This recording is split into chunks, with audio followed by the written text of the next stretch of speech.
அண்ணாச்சி கடையும் பாய் கடையும் மூடிட்டு இந்த அரசாங்கம் என்ன பண்ண போகுது அப்படிங்கிற ஒரு கேள்வி இருக்கிறது. நம்முடைய தெருக்களில் இருக்கக்கூடிய அண்ணாச்சி கடையும் பாய் கடையும் அங்க உள்ள இருக்கக்கூடியவர்கள் வெறும் வியாபாரிகள் அல்ல, மாறாக அவர்கள் வாஞ்சையான மனிதர்கள்.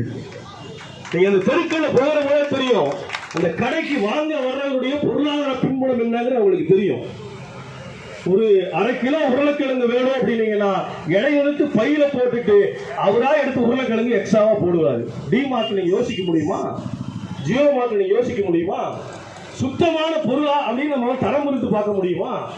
அப்ப என்ன மூலச்செலவை செய்து இந்த மிகப்பெரிய சில்லறை வர்த்தகத்தை அந்நிய நிறுவனங்களுக்கு உள்நாட்டு பெருமுதலாளிகள் தள்ளிவிட்டு சில்லறை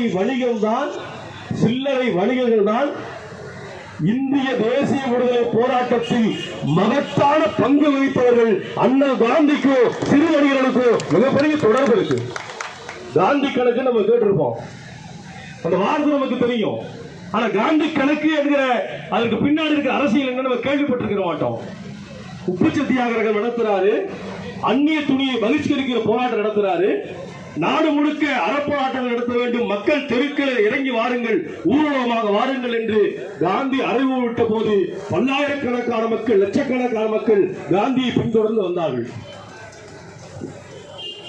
பெரிய அளவுக்கு ஊர்வலம் போகணும். வழியில் இருக்கிற கடைக்காரர்களுக்கெல்லாம் காந்தி சொன்னாரு, வர்றவங்களுக்கு பசிச்சுன்னா உணவு கொடுங்க, தேவையான குடிநீரை கொடுங்க, பிஸ்கட்டை கொடுங்க, பிரெட்டை கொடுங்க, எல்லாம் கொடுங்க. தேச விடுதலை போராட்டத்தில் பங்கேற்கக்கூடியவர்களுக்கு எல்லா பொருளையும் கொடுத்துட்டு அதை ஏன் கணக்கில் எழுதுங்க, அதான் காந்தி கணக்குன்னு சொன்னார். காந்திக்கும் சிறுவணிகளுக்கும் மிகப்பெரிய ஒரு தொடர்பு என்பது இருக்கிறது.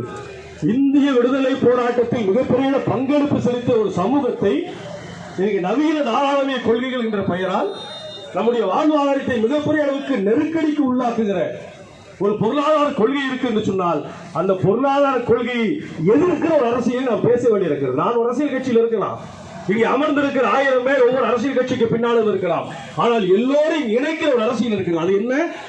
இந்த கம்யூனிட்டி, சில்லறை வர்த்தகம் என்கிற இந்த சமூக